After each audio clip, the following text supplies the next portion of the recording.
안녕하세요. 오늘 3일차 교육을 다시 진행하도록 하겠습니다. 많이 안 오셨는데요.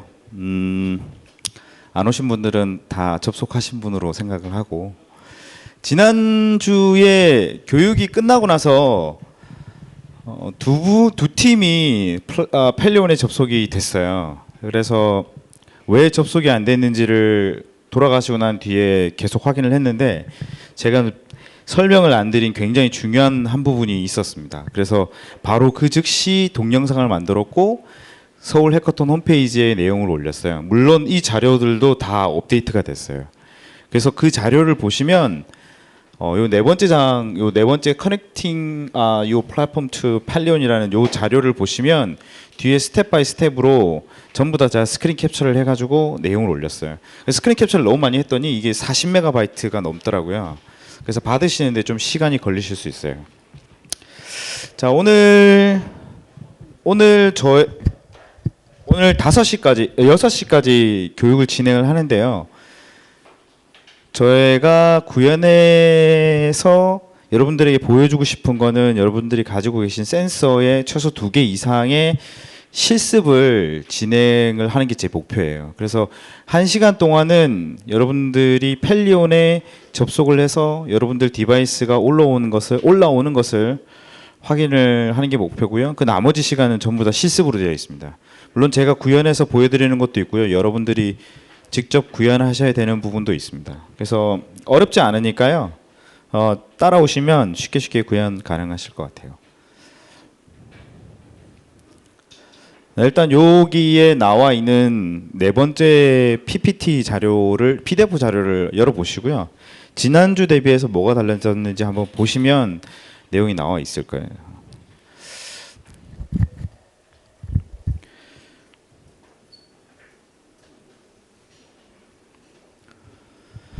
지난주에 그 문제, 소프트웨어적으로 굉장히 누락된 한 부분 이외에도 물리적인 문제가 하나 더 있었는데요. 하나는 더 뭐였냐면 와이파이가 여기에 되게 많이 깔려 있어요. 근데 와이파이가 되게 많이 깔려 있다는 말은 굉장히 시끄럽다는 이야기거든요. 사람 입장에서 설명을 하면 굉장히 노이즈가 심한 상태예요. 그래서 지금 저희가 와이파이 모듈로 사용하고 있는 위즈파이 310 보드의 수신 감도가 떨어진 게 아닐까라고 추측을 하고 있어요. 정확한 원인은 잘 모르겠습니다만, 여기에 나와 있는 이 무료 와이파이, 우리가 쓰고 있는 이 와이파이에 암호를 바꾸고 다른 데 연결하고 막 이렇게 시도를 여러 번 해봤는데 결국 붙은 녀석은 딱 한 군데만 딱 붙었어요. 그래서 오늘 그거를 가이드 드릴 거고요. 그래서 지난주에 제가 가지고 있는 보드조차도 문제가 있어서 보드도 바꾸고 여기 SSID도 바꿔가지고 최종적으로 성공을 했어요. 그래서 그 관련된 내용은 이미 아까 말씀드렸다시피 거기 서버 위에 올라가 있고요. 도큐멘트도 업데이트 되어 있으니까 그 자료를 보시면 되겠습니다. 그리고 오늘 제가 마지막에 한 가지를 더 준비를 했어요. 참석하신 분들에게 다 나눠드릴 수 있을지는 모르겠지만 그 나중에 나눠드릴게요. 자, 앞에서 내용은 다 스킵을 하고요. 이 내용도 이미 지난주에 전달을 했고, 오늘 전달 받으실 내용 중에 이해를 하셔야 되는 부분이 하나가 있어요. 그게 뭐냐면, 자, 이 부분을 이해를 하셔야 돼요. 이 부분이 가장 중요한 부분인데, 이 부분을 이해를 못하면 나중에 펠리온에서 데이터를 주거나 받을 때 개념을 잡기가 어려울 수 있어요. 이와 관련되어 있는 모든 내용들은 여기에 다 나와 있어요. 풀 데이터베이스라는 이 사이트, 여기에 이 페이지에 여기에 오마라고 하는 오픈 모바일 얼라이언스의 홈페이지와 그 다음에 한국어로 되어 있는 LWM2M 기술에 관련된 내용, 또한 영어로 되어 있는 사이트, 그 두 개가 다 나와 있어요. 그리고 스펙시트까지 다 나와 있어요.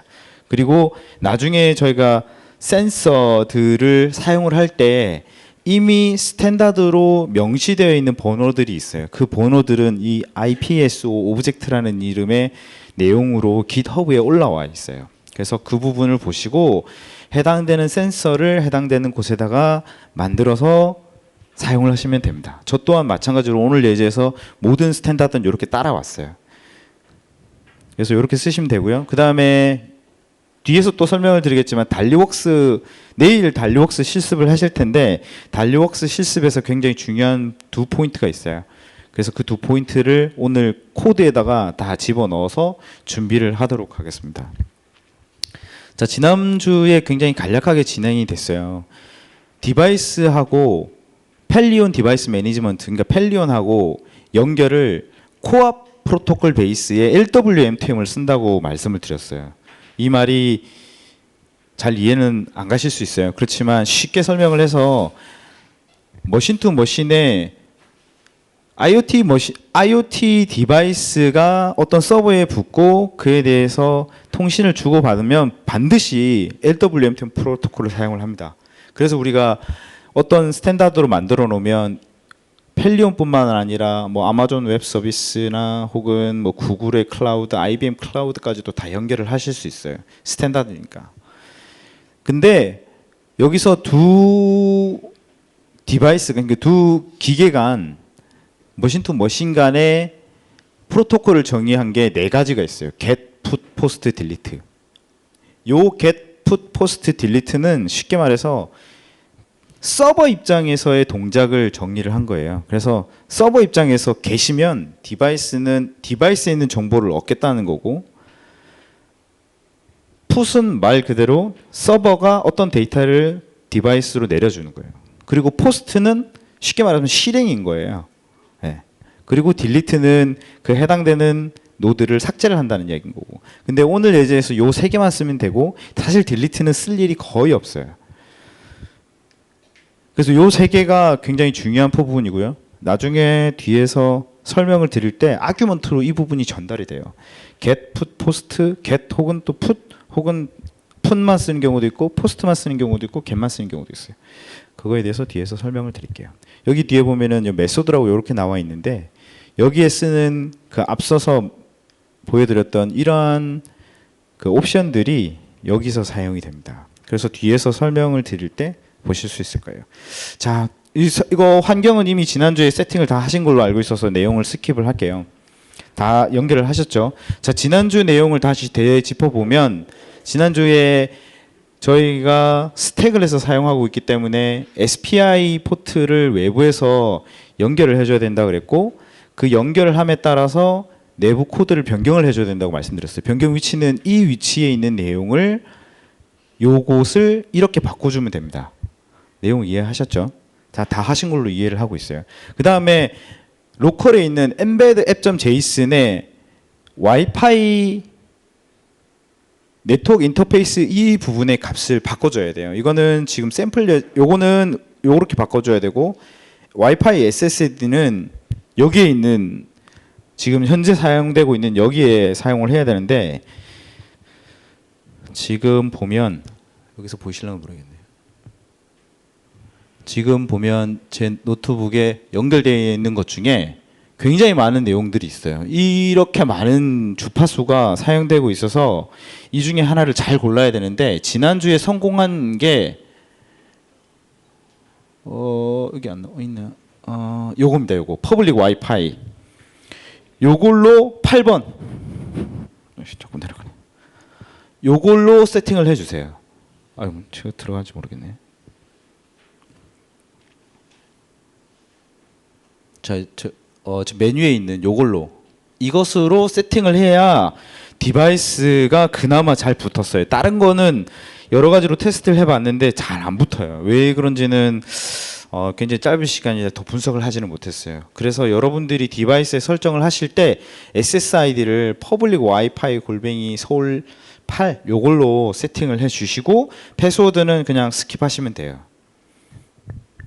자, 무슨 말씀인지 이해 가시죠? 요거는 여러분들의 PC상에서 확인이 가능한 부분이라 PPT로 내용을 넘기겠습니다.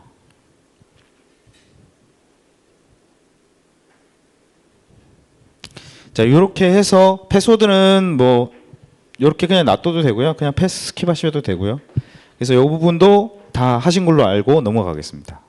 자, 그렇게 하고 엠베드 클라우드에 이제 엠베드 펠리온에 접속을 하는데 펠리온에 접속을 해서 키를 받아오잖아요. 키를 받아오는 크레덴셜을 받아와서 그 크레덴셜을 엠베드 CLI에서 임포트했던 엠베드 클라우드 클라이언트 이그젬플에 복사를 해요. 루트에 이미 그 파일이 있는데 덮어쓰기를 한다는 이야기인 거죠. 덮어쓰기를 하고 컴파일을 이와 같이 진행을 합니다. 그리고 이제 바이너리를 컴바인 시켜야 돼요. 이거가 지난주에 빠져가지고 부팅이 안 됐었거든요. 이 절차가 뭐냐면 그 LWM2M에서 사용되는 디바이스들은 다들 초도에 제가 설명을 드렸는데 원격으로 펌웨어를 업데이트를 할 수 있어야 돼요. 그것을 하기 위해서 메모리가 사용되는 위치를 약간 조정한 거예요. 그래서 그 조정 절차를 거쳐야만 정상적으로 부팅이 되게 돼 있어요. 그래서 요 파이썬으로 시작되는 이 명령어를 꼭 반드시 써서 생성된 컴바인드를 디바이스로 다운로드를 하셔야 정상적으로 부팅이 되고 사용이 됩니다. 자, 혹시 지난주에 이 내용은 서울 해커톤에 어떤 분이 내용을 올려주셨어요. 요 내용이 빠졌다. 그래가지고 요 내용을 보시고 혹시 접속을 하신 분 계세요? 하셨어요? 다 하셨어요? 혹시 안 되시는 분, 여기까지 해서 펠리온에 접속이 안 되신 분, 다 접속하신 거예요? 그 적극적으로 손을 드셔야 돼요. 그래야 지원을 해드릴 수 있어요. 네. 한 팀 빼고 나머지 분들은 다 접속하신 거죠? 그러면은 저쪽 분만 설명을 드리고 나머지는 다 스킵. 괜찮죠? 네? 아직 안 했어요? 아, 그래요? 안 하신 분? 아, 그래요? 팀원도 안 오시고, 담당자가 안 와서 그렇구나. 알았어요. 네. 스킵한다 그러니까 다들 손을 드는군요. 네. 그래서 이 부분을 지금 1시 16분인데 이 부분을 2시까지 진행을 하실 수 있을 것 같아요. 왜냐하면은 지난주에 한번 트라이얼을 했기 때문에 이 부분까지 따라오는데 전혀 문제가 없으세요. 그리고 지난주에 질문이 하나 더 있었잖아요. 온라인 컴파일러 이게 되느냐? 제가 회사에 가서 해봤어요. 됩니다. 근데 문제가 뭐냐면 온라인 컴파일러에서는 파이썬으로 컴바인 바이너리를 만들 수가 없어요. 그래서 제가 시도해본 경험으로는 아직 안 돼요. 그래서 제 동료들한테도 물어봐야 되는데 아직 물어보진 못했고요. 그래서 지금 상황으로서는 온라인 컴파일러로 컴파일을 할 수 있으되 다운로드 받아가지고 컴파일이 완료되면 제 로컬 PC로 다운로드가 돼요. 그러면 그 받아진 걸 가지고 파이썬 명령을 한 번 더 넣어서 생성된 파일을 디바이스로 넣으면 됩니다. 네. 혹시 온라인 컴파일러로 하실 분들은 제가 따로 지원을 드릴게요. 딴 건 없고 수정되는 내용, 앞에서 말씀드렸던 요 수정 내용을 그대로 진행을 하시고 온라인 컴파일러 상에서 네. 네. 이 컴바인드 바이너리 만드는 거는 펌웨어를 만들 때마다 해줘야 돼요. 네. 펌웨어를 새로 빌드할 때마다 만들어줘야 돼요. 그래서 저는 이 절차가 너무 귀찮아서 스크립트로 만들어 버렸어요. 빌드 시키고 컴바인 시키고 다운로드까지 하는 거를 그냥 스크립트로 만들어 버려서 사용을 했어요. 그래서 맞춰서 사용을 하시면 되고요. 윈도우에서 사용하시는 분은 배치 파일로 만드셔도 돼요. 각자 개인 취향에 맞춰서 개발을 하시면 됩니다. 그래서 윈도우에서 온라인 컴파일러를 사용하실 분들은 이 수정을 진행을 하시고 라이센스 키를 받는 절차가 달라요. 그거는 조금 이따가 제가 설명을 드릴게요. 그리고 나서 그 절차를 수행을 하면 컴파일 에러가 나요. 그러면 그 에러 날 때 수정 하나 더 해주고 나면 컴파일이 제대로 완료됩니다. 그리고 나서 똑같이 바이너리가 다운로드 되면 로컬 PC에 다운로드 되면 그 뒤에 다시 컴바인 절차를 걸쳐서 바로 디바이스로 다운로드를 하시면 동작이 돼요. 네. 제 생각에는 온라인 컴파일러도 좋고 CLI 환경도 좋지만 저는 개인적으로는 이 텍스트 베이스의 오퍼레이션이 좋아서 이게 굉장히 제 입장에서는 굉장히 빨라요. 그래서 저는 이거를 선호를 합니다. 그래도 윈도우의 온라인 컴파일러를 사용하고 싶으시다. 사용하셔도 됩니다만 조금 더딜 수 있습니다. 제가 많이 사용 안 했기 때문에 지원하는 데 문제가 있을 수 있어요. 자, 요 부분까지 바이너리를 컴바일 지금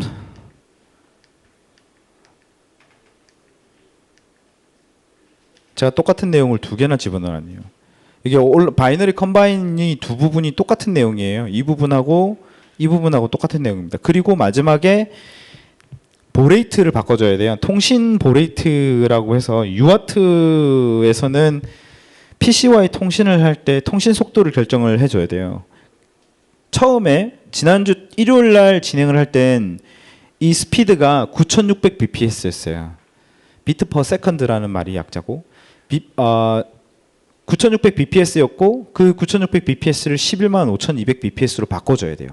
그래서 리눅스나 맥 유저 중에 미니컴을 쓰시거나 혹은 스크린을 쓰시는 분들은 115200으로 바꿔주시면 되고 윈도우에서 푸티를 이용을 해서 사용하시는 분들은 컨피규어에 가셔가지고 스피드를 이렇게 바꿔주시고 오픈하시면 됩니다. 그래서 이렇게 진행을 하시면 다운로드가 되실 거고 텍스트가 올라오실 거예요. 그래서 실질적으로 모든 오퍼레이션이 잘 끝나고 나면 부트롬에서 부트가 진행이 되고요. 그 다음에 여러분들이 연결하신 SD카드의 용량이 확인돼요. 그래서 동작이 확인됐을 땐 OK가 뜹니다.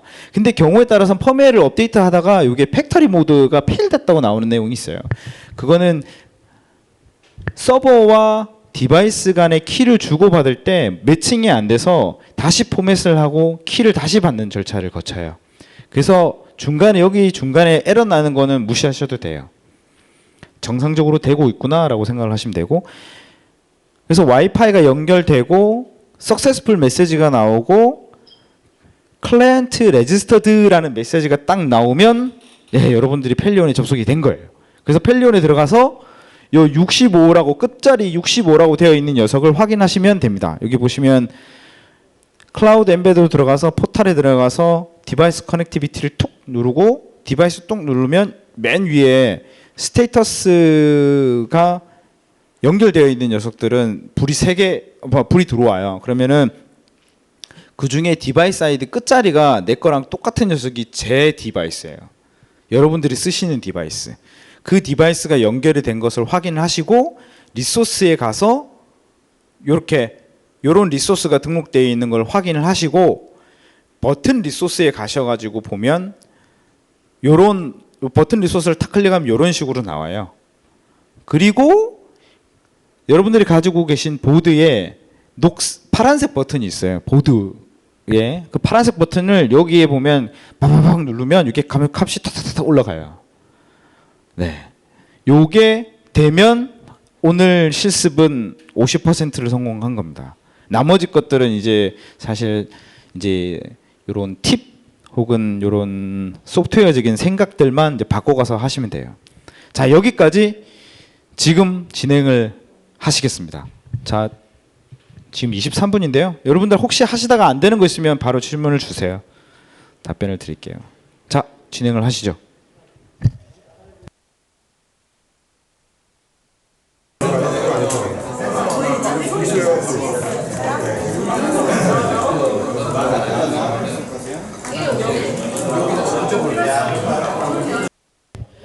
혹시 펠리온의 디바이스가 등록이 되셔가지고 데이터가 올라오시는 분은 요 뒤에 장에 예제가 있어요. 뭐가 있냐면은 온도 센서, 여러분들이 가지고 계시는 누클리오 중간 파란색 보드 있잖아요. 그 보드에 템프 센서가 있어요. 온도 센서를 이용을 해서 온도 센서 값을 펠리온 서버로 올리는 예제가 있어요. 그거를 한번 따라 해보세요. 그거가 되면 그 나머지 것들 한 번만 성공을 하면 그 뒤에 것들은 다 응용의 문제이기 때문에 전혀 뭐 이렇게 어렵지 않아요. 모르는 거 있으면 구글에서 엠베드 치고 질문 내용 딱 적으면 애지간한 건 다 나옵니다.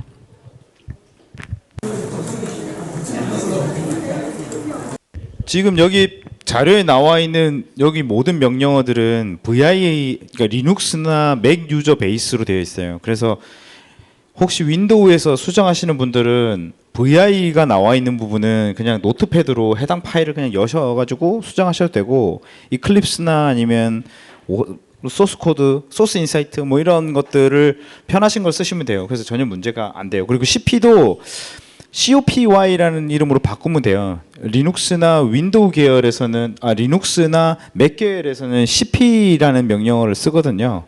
그래서 저렇게 쓰시면 돼요. 혹은 마우스로 그냥 덮어쓰기 하셔도 되고요. 카피 앤 페이스트를 하시면 됩니다. 저 혹시 여기에 이쪽 팀이 이야기를 하시다가 아이디어가 같은 거라는 거를 알게 됐대요. 그래서 혹시 주변 분들하고 이렇게 막 이야기 하시다가 아이디어가 같으면 저기 SBA 담당자분한테 이야기를 하세요. 저는 아무런 권한이 없어요. 네.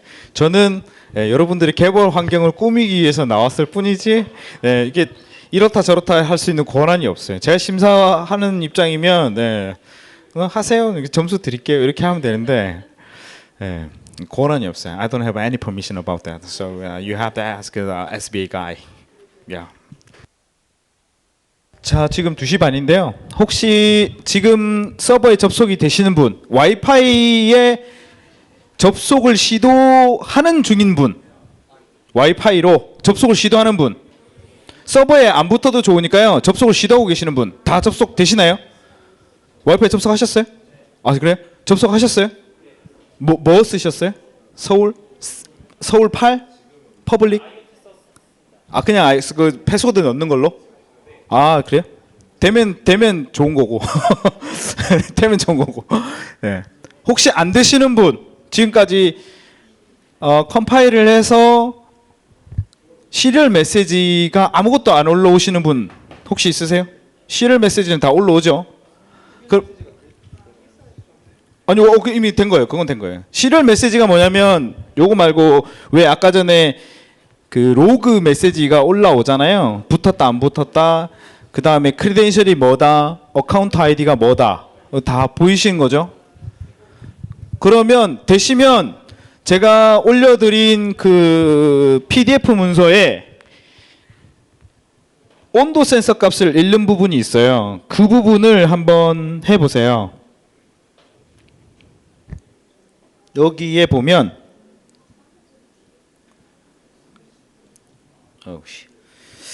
여기에 보면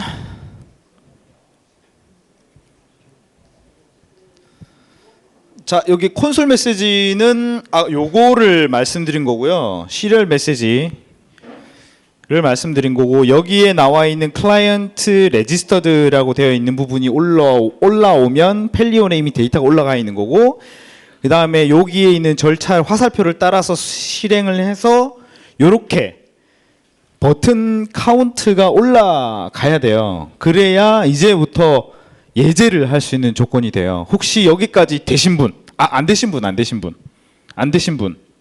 지금 와이파이 여기는 와이파이 접속 안 돼서 그런 거고, 그쪽 분은 왜 안 되세요? 와이파이, 그래요?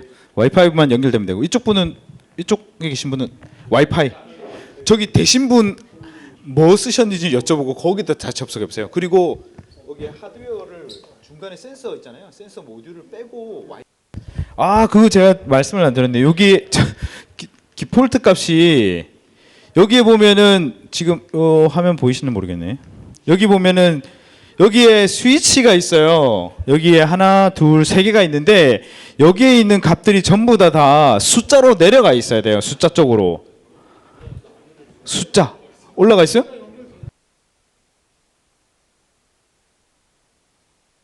여기서 접속에 영향을 주는 거는 사실상 없어요. 왜냐하면 여기에 1, 2, 3이 되어 있는 이 부분의 왼쪽에 보시면 실크가 스위치를 리셋으로 쓸 거냐 말 거냐, 혹은 여기에 있는 CDS 센서가 있어요. 이게 조도 센서가 있는데 이 조도 센서에 연결을 할 거냐 말 거냐, 습도 센서에 연결할 거냐 말 거냐를 결정하는 핀이에요. 근데 혼선을 방지하기 위해서 다 숫자 쪽으로 내리라고 말씀을 드린 거예요. 올라가 있다 하더라도 동작에는 문제가 없어야 돼요. 네.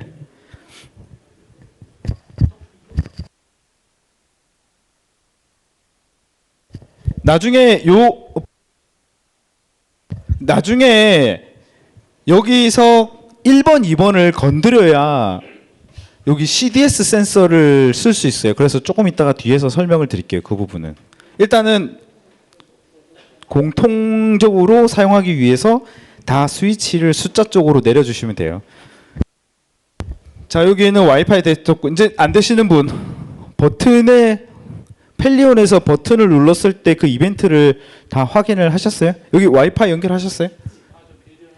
아, 그래요? 네. 자, 일단 되신 분이 더 많으니까요. 여기 뒤에 있는 예제를 한번 해보세요. 자, 여기까지 된 거면 이제 여러분들이 펠리온에 디바이스가 붙었다라고 생각을 하시면 되고요. 붙은 상태예요.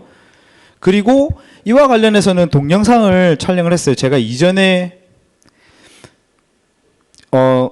펠리온에 접속을 하시는 분들을 위해서 한 2주 전에 동영상을 만들어 놨어요. 그래서 그 동영상을 보셔도 되고 혹은 관련된 자료를 보시면 돼요.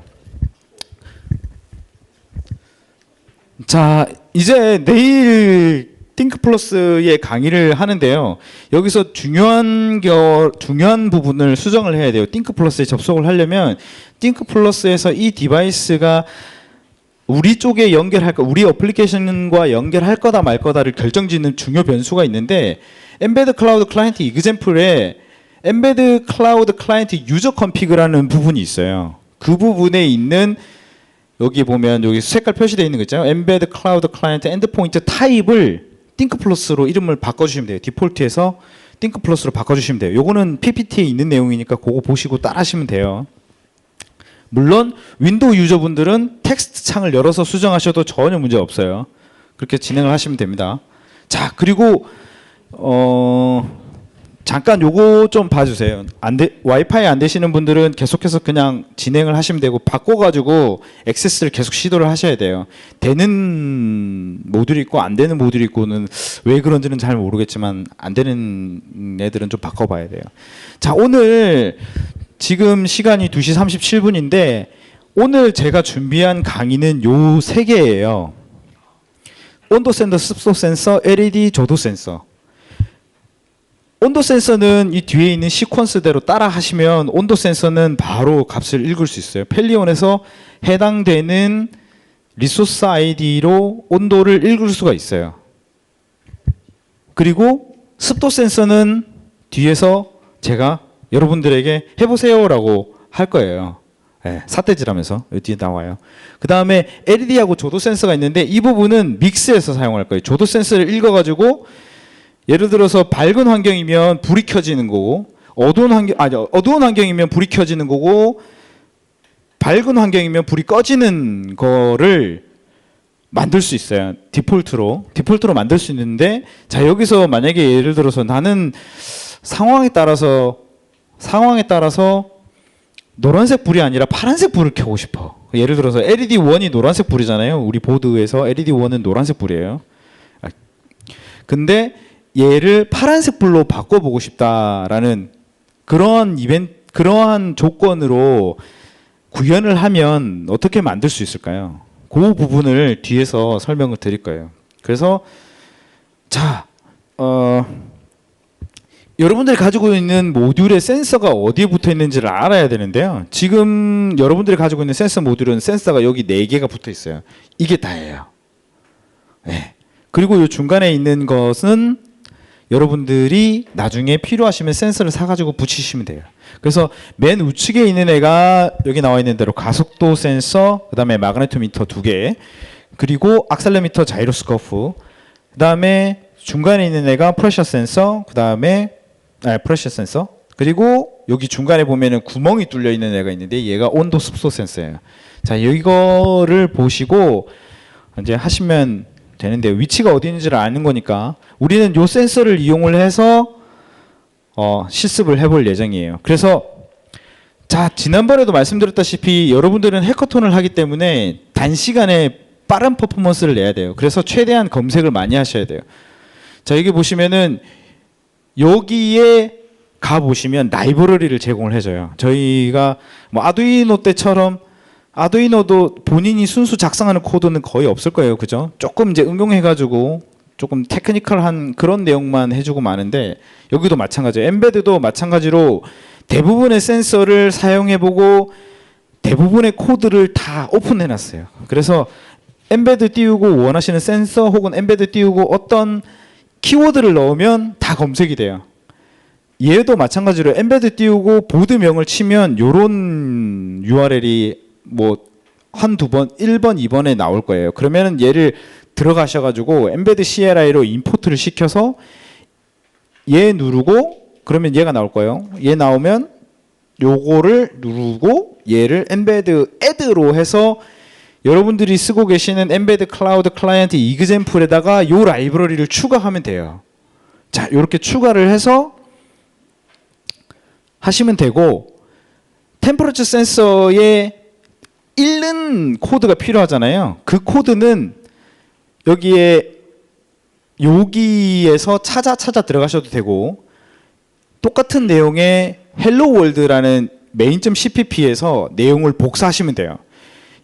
여기에 레퍼런스 코드를 여기에 있는 main.cpp로 덮어 쓰는 게 아니라 코드를 참조해서 필요한 것만 갖다 넣으면 돼요. 자, 여기 보면 빨간색으로 표시된 부분을 제가 해봤어요. 그러니까 여기에 있는 main.cpp에 있는 내용이 군데군데 이렇게 복사가 돼서 이렇게 들어간 거예요. 노란색이 수정된 부분이에요. 쉽게 말해서 1번 앞서 복사가 되는 레퍼런스가 되는 main.cpp에서 이 내용을 복사를 해와서 여기다가 집어넣은 거예요. 집어넣고 돌리면 온도가 이렇게 딱 올라와요. 딱 엠베드 클라우드가 붙기 전에 이미 온도가 올라오기 시작을 하는 거예요. 자, 이 온도를 붙은 펠리온에다가 올려만 주는 거예요. 네. 자, 근데 여기서 추가로 해준 부분이 뭐냐면 1번, 2번, 3번, 1번, 2번까지는 기존에 있는 코드를 그대로 가지고 오면 돼요. 4번도.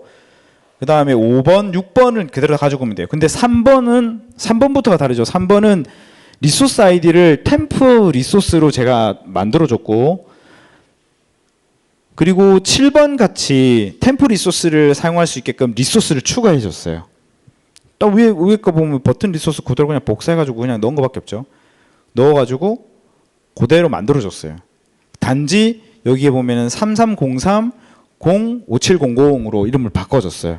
그리고 뒤에 디버깅을 위해서 이런 센서 값이 올라오게끔 이렇게 코딩을 맞춰줬어요. 이 코드도 main.cpp에 레퍼런스 main.cpp에 들어있어요.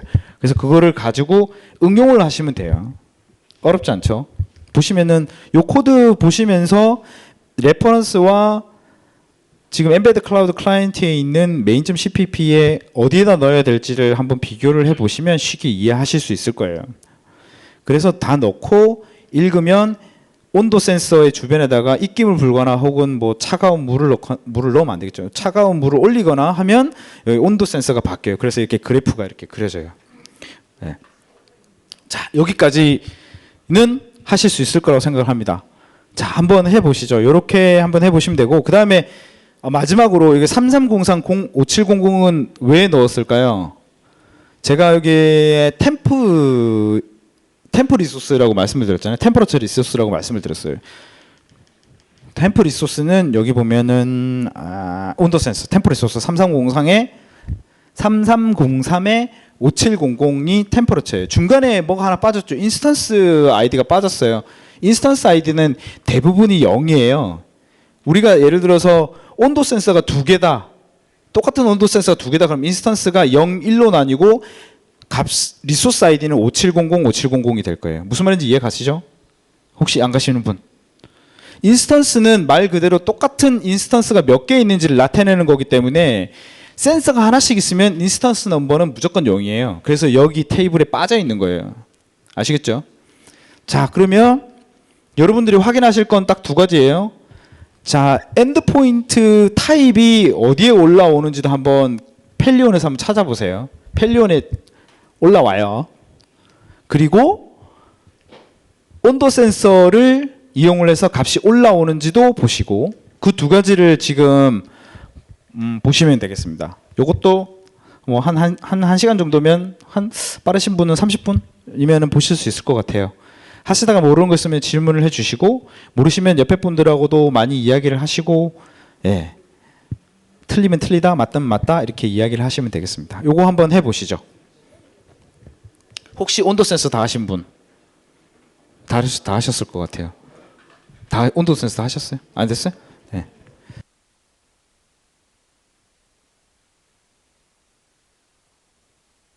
자, 여기 보시면 제가 이게 프린트 더블이라는 함수를 그냥 요거만 갖고 온 걸로 되어 있는데 이게 아니라 함수를 통째로 갖고 와야 되는데 PPT 페이지가 부족해서 머리만 넣었어요. 함수가 통째로 다 들어와야 컴파일 에러가 안 나요. 당연히. 네. 당연히 그렇습니다. 제가 요렇게 올린 의도는 여러분들에게 도움을 드리기 위해서이니까 요렇게만 넣으시면 당연히 컴파일 에러가 나니 요 주시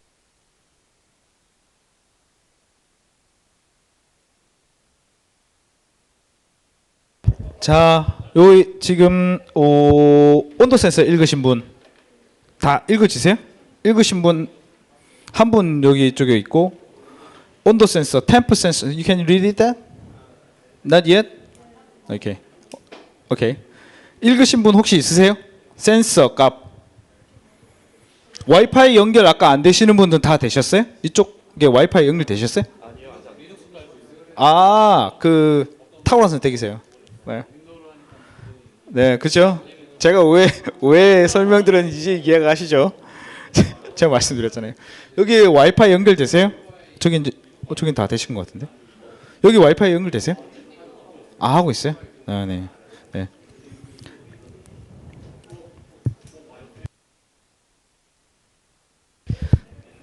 자, 사실 근데 여기까지 설명이 되면 나머지는 이제 전부 다 이제 코드 싸움이에요. 코딩 싸움. 어떤 알고리즘을 어떻게 구현하느냐에 따라서 센서를 마음대로 컨트롤할 수 있어요. 지금 이거는 굉장히 심플한 예제를 보여드린 거고 여러분들이 구현하시는 작품에 센서가 많아지면 조금 머리가 복잡해져요.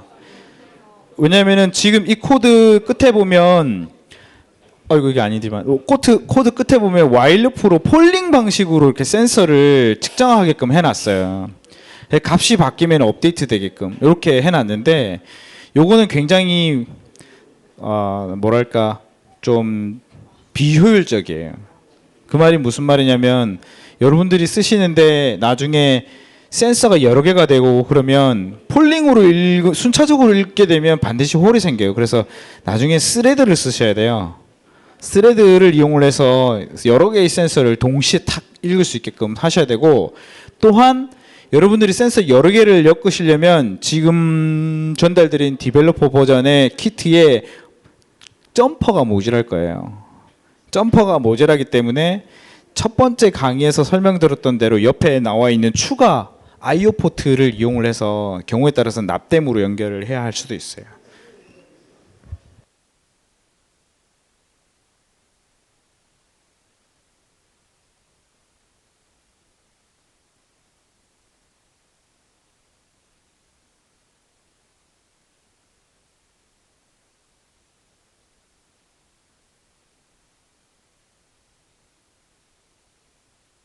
자, 혹시 요 템프 값 읽으신 분 아직 없으세요?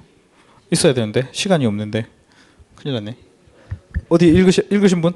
읽었어요? 아, 여기 정말 열정적으로 토론을 하시는 팀인 것 같아요. 예, 막 엠펠리온 막 이러면서 됐어 우린 다 됐어 이렇게 아까 얘기 들었어요.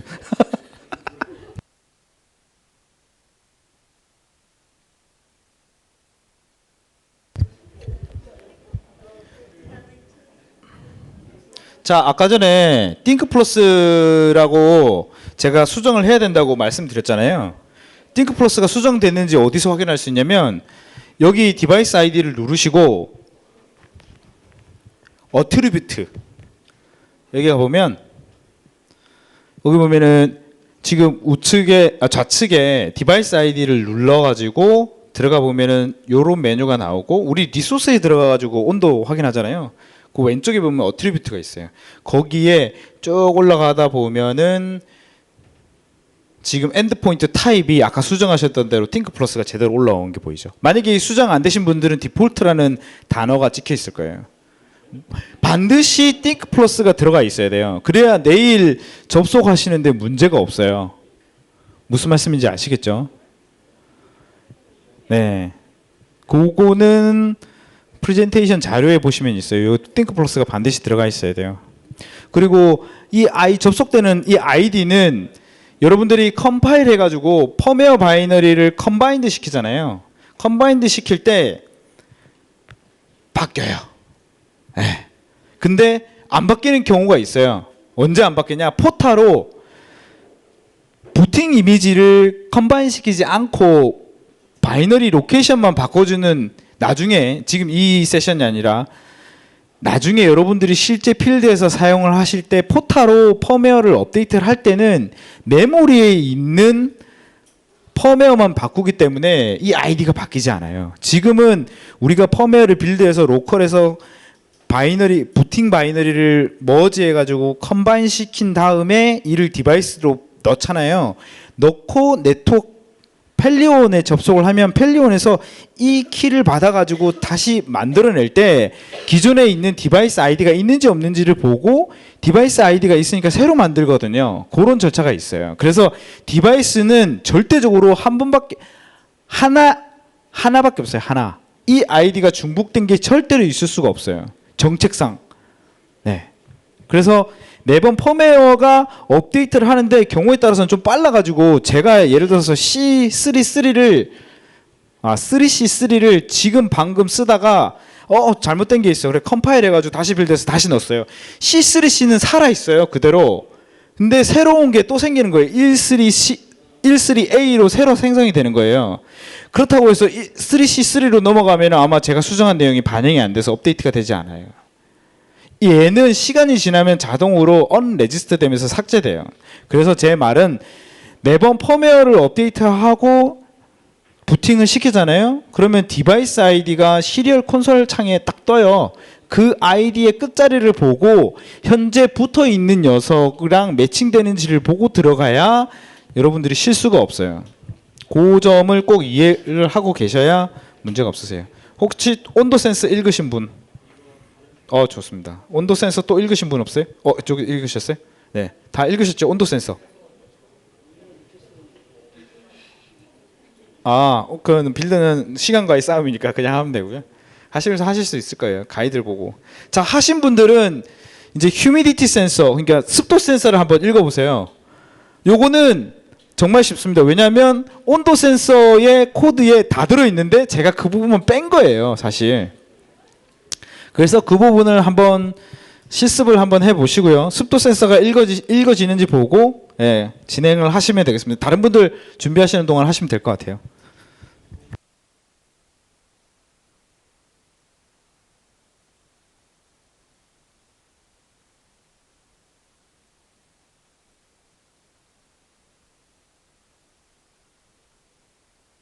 자, 여기 혹시 습도 센서까지 다 되신 분? 많이 하셨네요. 됐어요. 혹시 이쪽 분도 되셨어요? 다 되셨어요? 됐어요? 여기 이쪽 분은 온도는 됐어요? 온도 됐죠? 그 습도도 금방 하실 거예요. 여기는 어때요? 다 되죠? 온도 아직 안 됐어요? 온도 됐어요. 온도 되면 습도도 돼요. 그래서 지금 시간이 별로 없어요. 그래도 오늘 원하는 대로 잘 진행되고 있어요. 그걸로 충분히 만족하고 있어요. 자, 그 다음에는 뭐냐면, 자, 이제 한 번씩 다 만들어 보셨을 거예요. 그죠?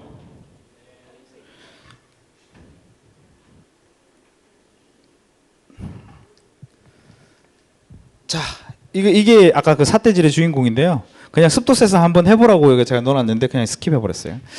자, 이제는 CDS 센서를 이용해서 앞에서 설명드렸던 대로 쉽게 말하면 거리의 가로등을 제어한다고 생각하시면 될 것 같아요. 가로등인데 어두워지면 켜고 밝으면 끄고, 그걸 어떻게 하냐면 여기에 보이는 이 CDS 센서를 이용을 해서 여기에 있는 LED를 켤 거예요. 네, 코드가 몇 줄이 안 돼요. 원래 샘플 코드는 4줄인가 밖에 안 돼요. 여기에 들어가 보시면 포토 레지스터 예제가 있어요. 한번 보세요. 얼마나 어려운지 보시고, 어렵다고 생각하시면 아두이노 못 하실 것 같아요. 제 농담이에요, 그냥.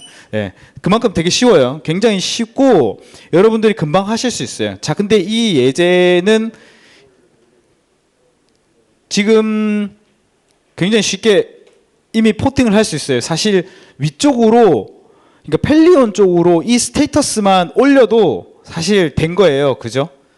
내가 이게 불이 켜져 있는지 꺼져 있는지 펠리온에서 어플리케이션에서 예를 들어서 가로등을 제어를 하는데 지금 상태를 알고 싶으면 여기에 있는 예제 코드를 그대로 엠베드 클라우드 클라이언트 이그젬플에 있는 main.cpp에 mtm 리소스를 추가로 할당을 해가지고 만들면 돼요. 그죠? 요거 만드실 수 있겠죠? 만드는 것 자체는 별로 어렵지 않아요. 근데 자, 이렇게 연결을 해요. 근데 빠진 게 있는데 이 CDS를 사용하려면 요 위에 있는 점퍼 여기 DT11에 연결되는 제일 위에 있는 거를 ON으로 켜줘야 돼요. 예, 그래야 요 센서를 쓸 수 있어요. 참고로. 그래서 다시 설명을 드리면, 자, CDS에서 값을 읽어가지고 밝으면 불을 끄고 어두우면 불을 켜고 LED 1번에서 동작을 하겠죠. 자, 그러면은 이 상황에서 반대로 조금 더 어렵게 생각을 합시다. 내가 예를 들어서 나는 노란색 불이 아니고 파란색 불을 켜고 싶어. 그거를 펠리온에서 세팅을 해주는 거예요. 나는 예를 들어서 파란색 불로 나는 어두우면 파란색 불을 켜고 싶어. 예를 들어서 어두우면 안방불을 켜고 싶어. 어두우면 예를 들어서 거실에 있는 불을 켜고 싶어. 이 조건으로 예를 하나 만들어 보죠. 자, 다시 설명을 드리면 불을 켜기는 하는데 펠리온에서 내려준 조건에 의해서 노란색 불로 갔다가 파란색 불로 갔다가를 결정하는 거예요.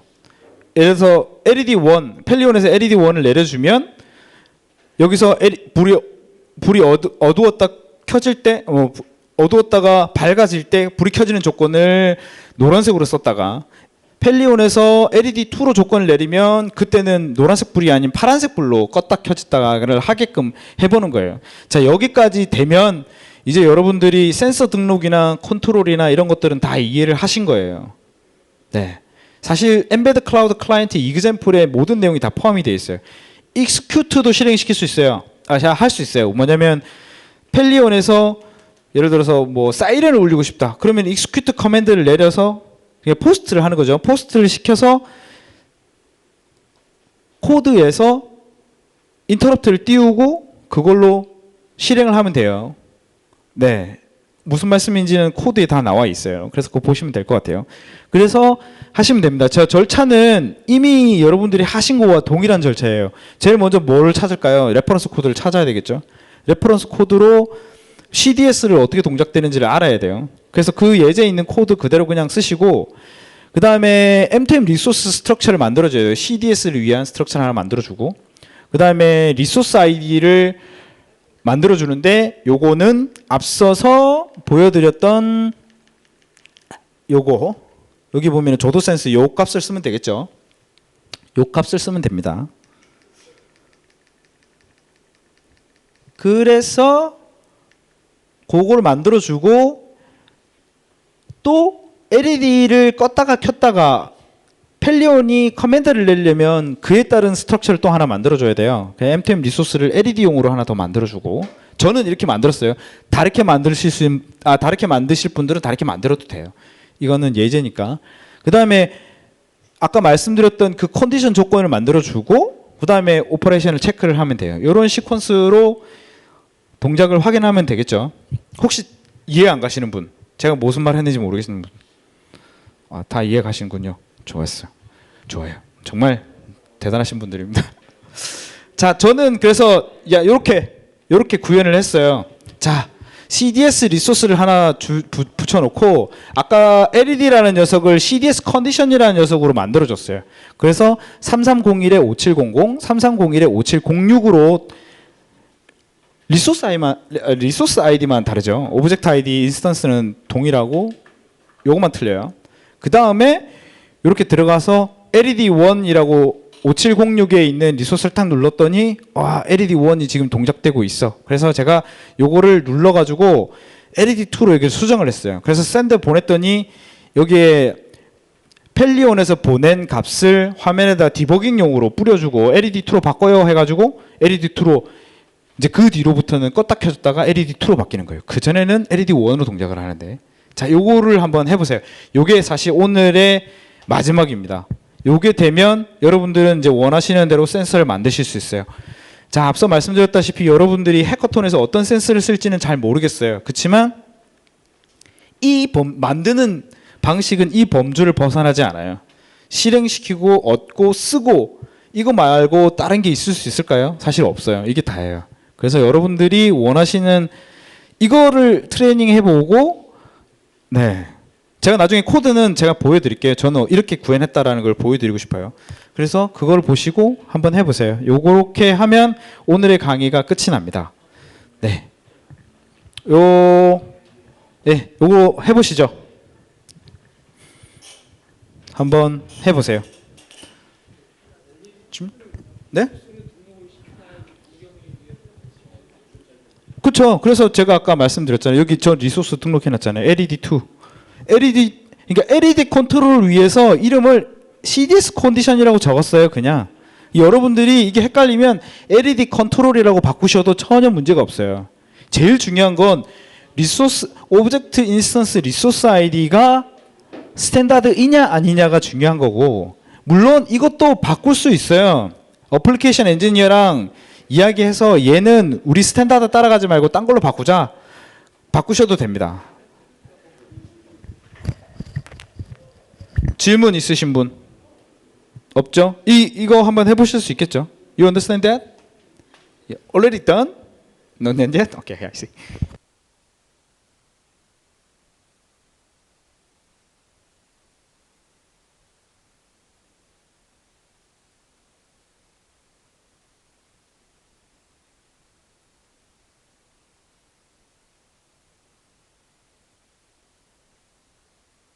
그래서 일단은 여러분들이 하시는 건 하시고 이 코드를 기세에다 올려놓을 텐데 저는 이렇게 이런 식으로 만들었어요. 그래서 여기 보면은 CDS에 지금 아까 보여드렸던 대로 CDS 리소스와 CDS 컨디션으로 LED를 제어할 수 있게끔 만들어 가지고 이렇게 넣었어요. 그래서 CDS의 값을 읽어와서 0.4보다 작으면 불을 끄고 그냥 불이 켜져 있는 낮이다 이거죠.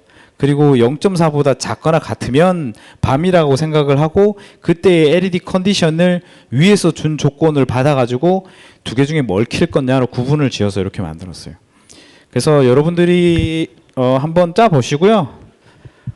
혹시 모르시는 분들은 뭐 이걸 참조하셔도 될 것 같아요. 사실 뭐 참조가 중요한 게 아니에요. 구현이 중요한 거지 이해가 중요한 겁니다. 이해가. 여러분들이 만드실 수 있어야 돼요. 여러 가지 센서들을 사용을 하실 텐데 그 센서들을 막 가지고 노실 수 있어야 돼요.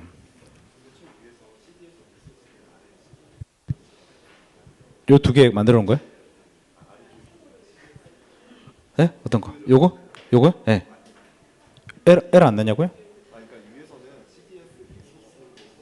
네.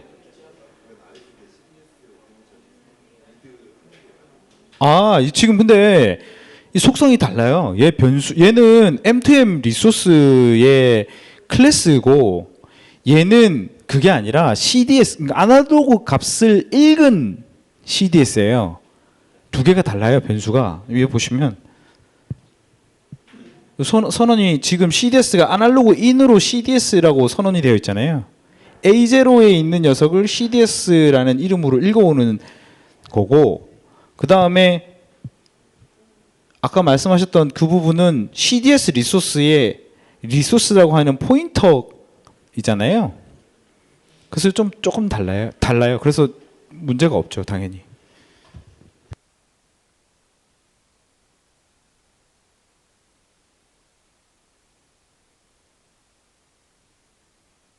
그래서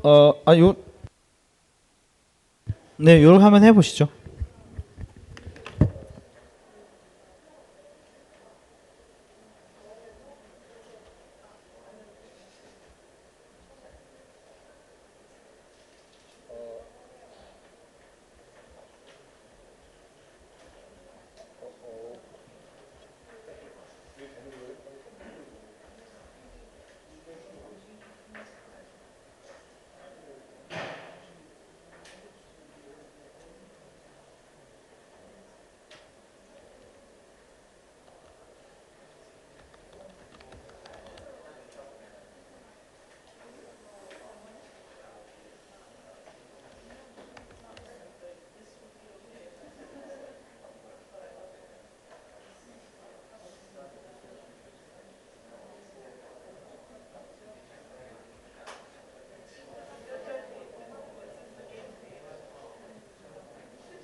보여드릴게요. 잠깐만요.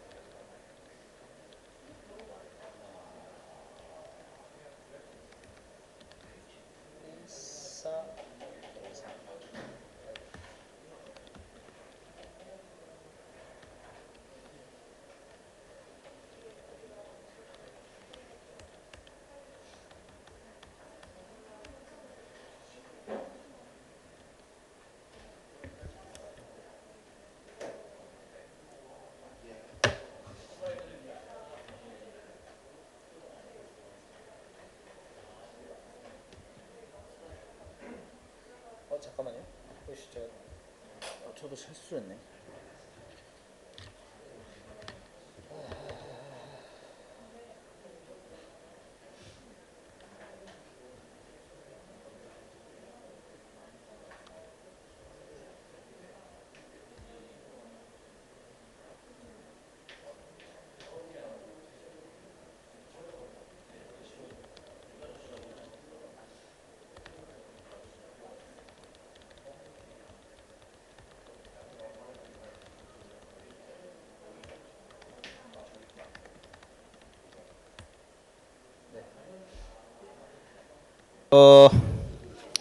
자, 제가 이제 마무리 더 지을 텐데요.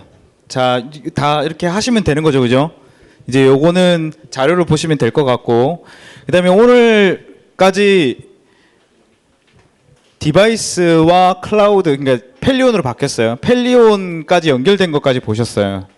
자, 펠리온에서는 여러분들의 기본적인 동작을 보기 위해서 여기서 확인할 수 있는 내용들을 제공을 해야죠. 인터페이스를 제공을 해줘요. 사실 그거는 디버깅을 위한 거지 실제 필드에서 사용하지는 않아요. 실제 필드에서는 이 디바이스가 살아있다 리스트 정도 관리하기 위해서 여기 있는 거예요. 실질적으로는 내일 진행되는 띵크플러스의 플랫폼과 어플리케이션으로 유저들이 사용을 하게 됩니다. 그래서 오늘까지 진행된 내용은 요 절반의 왼쪽 부분을 진행을 한 거고요. 나머지는 오른쪽 부분은 내일 진행을 하게 될 것 같습니다. 위쪽은 거의 변하는 게 없는데 밑에 쪽은 상황에 따라서 조금씩 바뀌고 있고, 엠베드 OS가 거의 한 달에 한 번씩 꼴로 계속 바뀌고 업데이트가 되고 있어요. 그 엠베드 최신 버전은 5.9.5 버전으로 지금 릴리즈가 되고 있어요. 자, 이렇게 제가 3일에 걸쳐서 진행을 했는데요. 작년에는 다른 분이 진행을 했고 올해는 제가 3일 연속으로 나와서 진행을 했어요. 그래서 처음으로 진행한 거라 실수도 많았고 하지만 좋은 경험이었다고 생각이 들고요. 다음에 제가 진행을 하게 되면 좀 더 잘할 수 있을 것 같아요. 그래서 여기로 접속을 하셔서 피드백을 주시면 정말 고맙겠습니다. 구글 계정으로 접속을 하는 걸로 했다가 말았어요. 그냥 아무나 접속을 하셔서 남겨주시면 됩니다. 익명입니다. 익명이니까 욕 빼고 다 적어주셔도 돼요. 네. 거기에 뭐 이런 이상한 이야기는 적어주지 마시고요.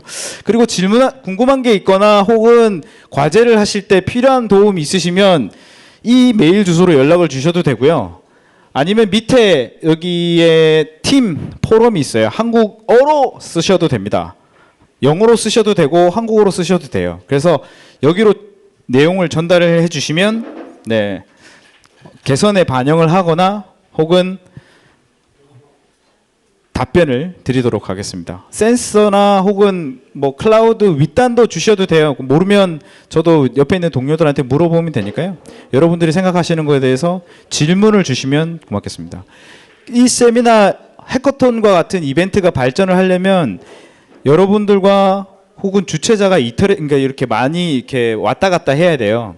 의견이 많이 왔다 갔다 해야 발전할 수 있어요.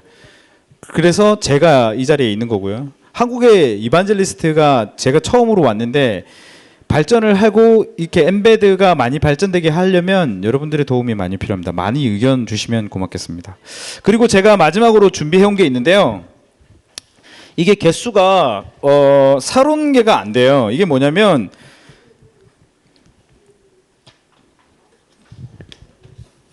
사물 인터넷 국제 전시회 무료 초청장이에요. 이게 언제 하는 거냐면 9월 12일부터 14일까지 코엑스 3층에서 한국에서 가장 큰 행사거든요. IoT 관련해서. 여러분들이 여기 참석하시면 좋은 게 뭐냐면 실제로 만들고 있는 내용들을 보실 수 있으세요. 그러니까 여기 무료 초청장을 받으시고 한 개수가 한정되어 있다 보니까 다 드리지는 못해요. 그래서 꼭 가실 수 있는 분들만 요거를 받아 가셨으면 좋겠어요. 여기 앞에 놔뒀으니까요. 요거 들고 네, 식사를 하시면 되겠습니다. 여기 놔뒀으니까 꼭 가실 분만. 부족하면 더 주세요? 아니 없어요. 아 진짜? 받아주신대요. 마음껏 가져가세요. 네, 수고하셨습니다. 감사합니다.